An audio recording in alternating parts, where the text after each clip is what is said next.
माँ, मैं बहुत थक गई हूँ घर संभालते संभालते। यहाँ मेरी थकान किसी को नजर नहीं आती। कुछ दिन आराम करना चाहती हूँ। सोच रही हूँ कुछ दिनों के लिए अपने मायके आ जाऊं। आते हुए अपने बच्चों को भी साथ ले आऊंगी। वे वहीं से स्कूल चले जाएंगे। आखिर एक ही शहर में ससुराल और मायका होने का कुछ तो फायदा मिले। नम्रता ने फोन पर अपनी माँ से कहा। पार्वती जी ने दूसरी तरफ से कहा, हाँ बेटा, जब तेरी इच्छा हो आ जाना। आखिर ये तेरा भी तो घर है। ठीक है माँ, तो मैं कल ही आ जाऊंगी। नम्रता खुश हो बोली, हाँ बेटा, कल आ जाओ। मैं तुम्हारा इंतजार करूंगी। अभी मैं फोन रखती हूँ, मुझे मंदिर भी जाना है। कमला जी ने फोन रख दिया और सीधे किचन में गई। किचन में खाना बना रही बहू से बोली, अरे अनुपमा, सुनो, कल तुम्हारी ननंद आ रही है। आज बाजार जाकर फल सब्जी और मिठाइयाँ लेकर आना। बेचारी मेरी बेटी ससुराल में नौकरों की तरह काम करती है और उस पर कोई ध्यान ही नहीं देता। यहाँ आएगी, कुछ दिन रहेगी तो उसका मन और तबीयत अच्छे रहेंगे। सास के मुंह से ऐसी बातें सुनकर अनुपमा का चेहरा उतर गया। वह मन ही मन सोचने लगी, काश आपको मेरी थकावट भी नजर आती। मैं भी दिन रात झाड़ू पोछा, बर्तन, खाना बनाना, मार्केट जाना और हर वह काम करती हूँ जिससे हमारे परिवार वालों को कोई दिक्कत ना हो। काश आप मुझ पर भी ध्यान दे पाती। आपकी बेटी तो जब मन में आता है तब यहाँ आ जाती है, लेकिन मैं साल में एक बार ही अपनी माँ के पास जाती हूँ, तब भी आपको प्रॉब्लम होती है। मैं भी इंसान हूँ, मेरा भी मन है। मुझे भी लगता है अपने माँ के पास जाकर थोड़ा आराम करूँ, सुख दुख की दो चार बातें करूँ, अपना मन हल्का करूँ। भगवान, अब तुम ही कुछ करो ताकि मेरी सांस की आंखें खुले और उसे मेरी थकावट भी नजर आए। शाम तक भगवान ने जैसे अनुपमा की सुन ली और उसकी ननंद का फोन आया।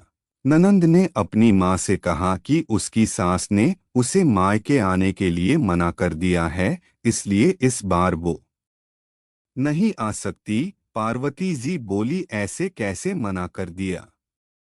पहले तो कभी वह तुम्हें आने के लिए नहीं रोकती थी, इस बार भला क्या हो गया?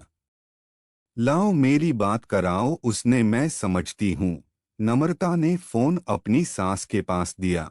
पार्वती जी ने कहा, नमस्कार समधन जी, आपसे कुछ कहना था। समधन जी ने कहा, कहिए। दरअसल नम्रता कल त्योहार है, इसलिए अपने मायके आना चाहती है। अगर आप उसे भेज दे तो अच्छा रहेगा। नम्रता की सास ने कहा, देखिए समधन जी, आपकी बेटी मायके जाकर रहे, इस बात के लिए हमने उसे कभी नहीं रोका और इस बात से हमें कोई प्रॉब्लम है भी नहीं। कुछ दिनों पहले मैं अपने रिश्तेदार के शादी में गई थी, वहां आपकी बहू अनुपमा की माताजी से मिलने का मौका मिला। उनसे गपशप करने के दौरान उनकी बातों से पता चला कि अनुपमा को साल में एक ही बार अपने मायके जाने को मिलता है और वह भी बहुत कम समय के लिए। मुझे लगता है आपको पहले अनुपमा को उसके मायके भेज देना चाहिए और वह जब मायके होकर आ जाएगी तो मैं नम्रता को आपके पास भेज दूंगी। एक बहुत जरूरी बात जो मुझे लगता है आपको समझ लेनी चाहिए कि आपको अपनी बहू को भी बेटी की तरह या बेटी से भी ज्यादा प्यार देना चाहिए। उसे भी मायके जाने की इच्छा होती होगी। हो सकता है नम्रता के वहां आने से उसकी आवभगत करने के लिए आप उसे उसके मायके नहीं भेजती होंगी, या फिर वह आपसे कुछ कहने से अभी डरती हो। अगर आप उसको घर में ही कैद रखेगी तो एक दिन ऐसा आएगा जब वह आपके खिलाफ बोलने लगेगी। फिर वह आपकी सुनेगी भी नहीं और जब चाहे तब अपने मायके जाएगी। ऐसी परिस्थिति आए, इससे अच्छा है कि आप ही कुछ बदलाव अमल में ले आए जिससे आपका रिश्ता और रिश्ते की मिठास खराब ना हो। पार्वती को अपने समधन के हर एक शब्द में सच्चाई नजर आई। उन्हें महसूस हुआ कि उन्होंने अपनी बेटी के प्यार में अंधे होकर कभी भी अपनी बहू के मन का विचार नहीं किया। उन्होंने हमेशा ही अपनी बेटी को अपने बहू से ऊपर रखा। दूसरी तरफ नम्रता भी अपनी भाभी के बारे में हो रही इस बातचीत को सुन रही थी। उसने भी रियलाइज किया कि वह कभी भी अपनी भाभी के साथ ठीक से बात नहीं करती और जब जब वह अपने मायके जाती है तो भाभी थोड़ी उदास रहती है। पार्वती जी ने अपनी बहू को बुलाया और उसे कहा कि अनुपमा कुछ दिनों के लिए नम्रता नहीं आने वाली है, इसलिए पहले तुम अपने मायके होकर आओ। यह सुनते ही अनुपमा का चेहरा खिल गया, क्योंकि यह पहली बार था जब उसकी सास ने सामने से उसे अपने मायके जाने के लिए कहा था। अगले दिन अनुपमा अपने मायके गई और इस बार एक दो दिन नहीं पूरे हफ्ते भर रहकर आई। अपने माँ बाप से, अपने रिश्तेदारों से मिलकर आई और जब वह लौटकर आई तो उसका चेहरा खिला हुआ था, उसकी आंखें चमक रही थी। अनुपमा के आने के बाद नम्रता भी अपने मायके आई और इस बार वो खुद सामने से अपनी भाभी से खुशी खुशी मिली और अच्छे से बात की।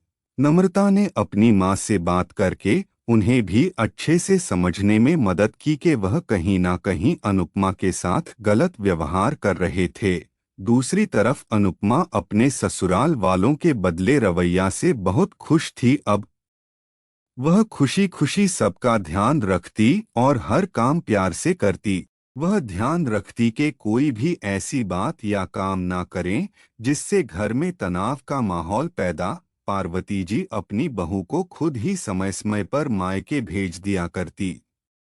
एक छोटे से बदलाव ने सास बहू और भाभी ननंद के बीच की कड़वाहट को दूर कर दिया और रिश्तों को और भी ज्यादा मीठा और मजबूत कर दिया।